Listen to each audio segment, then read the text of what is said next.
Okay, so today we'll be looking at another topic under bearing. Why we're looking at this topic is because we're going to be using it a lot when solving bearing problems. So we're talking about the sine and the cosine rule. So we'll be using examples to explain what these two rules are and how we can apply them. For example, so let's say we have a triangle, something like this, right? And then you have angles for all of them. Say the angle here is alpha, here is beta, and maybe here, what will I use here? Let's just say here is H. Okay. So we have A, we have B, we have C here. So the principle of sine rule is that you can actually the find an angle or find the side of a triangle using this formula. So, but basically, we know that the side here will be B, the side here will be A. My pen is having issues. So we A, we have here C. And the reason why we label it like this is because the angle of C should be facing the side of C. And then the angle of A will also face, is opposite to the side of A. And also for B too. Okay, so this will give birth to the sine rule that says that the side of A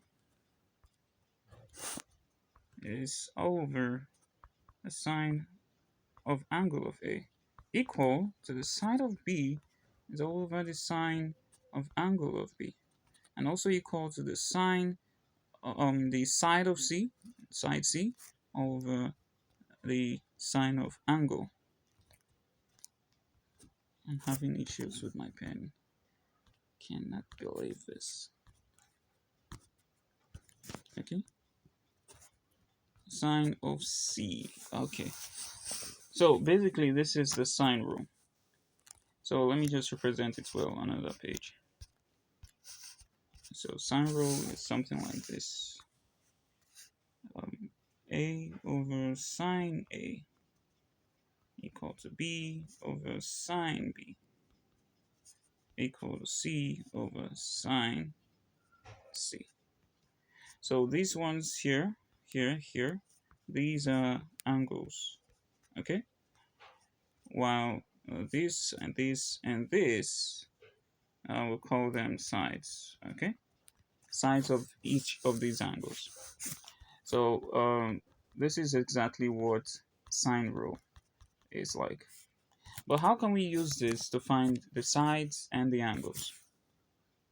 So most times we use only two out of the whole formula.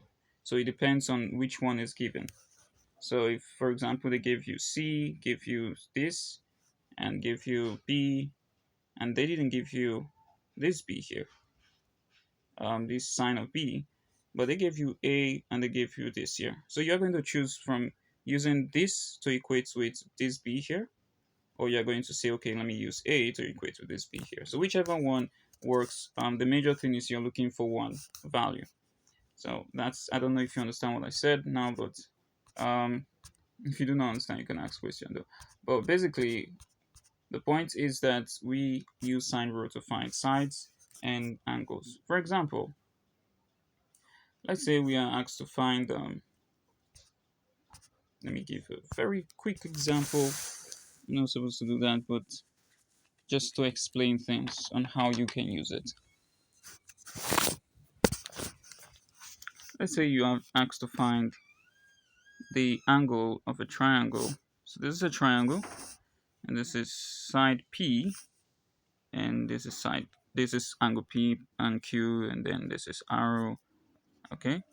And then there's an angle here, 40 degrees for angle arrow.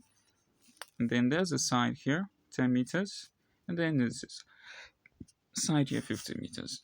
Okay, so we do not know what this angle is, and we do not know what this angle is. Okay, but they want us to find the angle Q. So they wanted to find angle Q, which we do not know. Okay, so how do we do that? Now, to just remind you of the fact that since you have a side here and an angle of arrow, you also have a side here for Q, and you do not have the angle of Q, meaning that you can use a sine rule that says A over sine A is equal to B over sine B equals to C over sine of C. Because putting it in this later format, you have P over sine of P equal to Q over sine of Q equal to R over sine of R. And if you look at it, we have the value of side Q, we have the value for arrow and angle of arrow, but the only thing we do not have here is Q and then P and this. So since we do not have the side for sine value for P and the angle for P, we do not need this. So we can use only this and just find the value of the angle Q. So we can now represent this. Let me clean this up.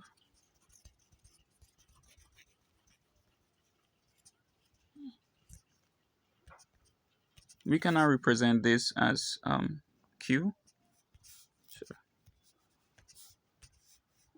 it's Q over sine of Q equal to R over sine of R.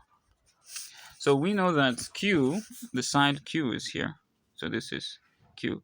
And why it is Q is because it is opposite the angle Q here. So that would mean 15 all over the sine of Q, which is what we're looking for. And then R is this. R is this because it's opposite the angle R. So R is 10 meters all over the sine of R, which is 40 degrees. So it's sine of 40 degrees. So you see what we're doing here? We are following it exactly as it is on the triangle. So with this now, if you have an equation like this, it's easier for you to find Q. And we'll do that by cross multiplication. So when you cross multiply here, your value for Q will be sine Q equal to, I think it's 15 sine 40 over 10. And then Q would be the sine inverse when you bring it to this other side. To be the sine inverse of 15 sine 40 degrees over 10. And then, if you solve this using your calculator, you get 74.62 degrees. So we're not going too much in detail on this, but just understand that you need to know what is missing, the sides on the triangle that are available, and then see if it can fit into the sine rule for you to be able to find the value that you're looking for. So if you continue practicing using sine rule with triangles, you'll be able to understand how to use it very well. But we'll be doing that while we're solving bearing problems. But this is just basic